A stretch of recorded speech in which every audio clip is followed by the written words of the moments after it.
Tamil Nadu Congress committee தலைவர் செல்வ பெருந்தகை விடுத்துள்ள அறிக்கையில் பல்வேறு திரைமறைவு நெருக்கடிகளுக்கு பின்னாலும் அரசியல் இடைத்தரகர்களின் தீவிர பேரங்களுக்கு பிறகும் பாஜகவுடன் அதிமுக கூட்டணி அமைத்திருக்கிறது. இந்த கூட்டணியை அமைப்பதற்காக உள்துறை அமைச்சர் அமித்ஷா தனி விமானம் மூலம் சென்னைக்கு வந்து பத்திரிகையாளர் சந்திப்பில் கூட்டணியை அறிவித்திருக்கிறார். பலமுறை தள்ளி வைக்கப்பட்ட பத்திரிகையாளர் சந்திப்பு மாலை 3 மணிக்கு தான் நடைபெற்றது. இதற்கு முன்பு பத்திரிகையாளர் சந்திப்பு மேடைக்கு பின்புறம் வைக்கப்பட்ட பேனர் 3 முறை மாற்றப்பட்டது. முதலில் தேசிய ஜனநாயக கூட்டணி என்றும், பிறகு தமிழக பாஜக கூட்டணி என்றும், இறுதியாக தேசிய ஜனநாயக கூட்டணி என்றும் மாற்றப்பட்டு மிகுந்த குழப்பத்திற்கு இடையே அமித்ஷா நடுநாயகமாக அமர்த்தப்பட்டு ஒரு பக்கம் எடப்பாடி பழனிசாமி, இன்னொரு பக்கம் அண்ணாமலை அமர்ந்திருக்க கூட்டணியை அமித்ஷா அறிவித்தார். பத்திரிகையாளர் சந்திப்பில் கூட்டணி குறித்து அமித்ஷா அறிவித்தாரை தவிர வேறு எந்த விவரமும் வெளியிடாமலும், எடப்பாடி பழனிசாமிக்கு பேசுவதற்கு கூட வாய்ப்பு தரப்படாமலும், அப்படி பேசினால் பத்திரிகையாளர்களின் நெருக்கடியான கேள்விகளை எதிர்கொள்ள முடியாது என்ற நிலையில் பத்திரிகையாளர் சந்திப்பிலிருந்து அமித்ஷா வேகமாக வெளியேறினார். பாஜக அதிமுக கூட்டணி முரண்பாடுகளின் மொத்த வடிவமாக இருப்பதை அனைவரும் அறிவார்கள்.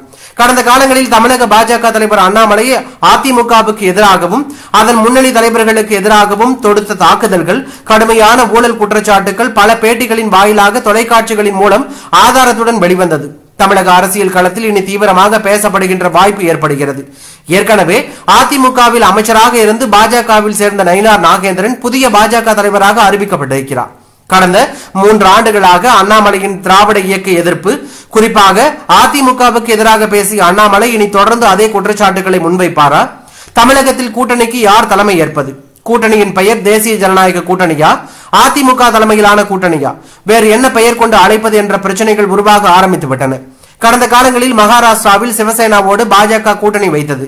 பீகாரில் நிதிஷ்குமாரோடு ஒன்றுபட்ட ஐக்கிய ஜனநாயக தளத்தோடு கூட்டணி வைத்தது. அதனால் அந்த 2 கட்சிகளும் பிளவை சந்தித்தது. இன்றைக்கு பாஜகவால் கபலீகரம் செய்யப்பட்டு கடுமையான பாதிப்பை சந்தித்து வருகிறது. அதே போல அதிமுகவையும் அமித்ஷா கபலீகரம் செய்கின்ற முயற்சிக்கு எடப்பாடி பழனிசாமி பலியாகி இருக்கிறார் என்று அவர் கூறியுள்ளது அரசியல் வட்டாரத்தில் பரபரப்பையும் அதிர்ச்சியும் ஏற்படுத்தியுள்ளது.